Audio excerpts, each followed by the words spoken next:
এই মেয়েটি তার পোষা কুকুরটাকে বিমান থেকে নিচে ফেলে দেয়। কুকুরটা তখন একটা সমুদ্রের দিকে পড়ে যাচ্ছে।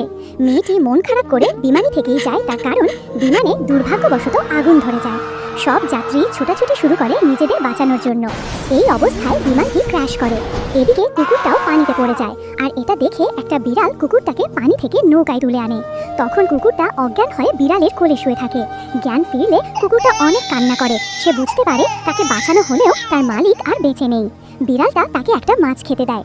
কুকুরটা খাওয়া দাওয়া করে ঘুমিয়ে পড়ে। এইভাবে দীর্ঘ 2 বছর কেটে যায়। একদিন তারা দুজনে নদীর ধারে ঘুরতে বের হয়, আর তখনই কুকুরটা দেখে একটা ভাঙা পরিত্যক্ত বিমান পড়ে আছে। সাথে সাথে কুকুরটা দৌড়ে বিমানের ভিতরে ঢুকে যায়, আর তখন তার চোখে পড়ে একটা কঙ্কাল বসে আছে, হাতে ধরে রাখা কুকুরটারই ছবি।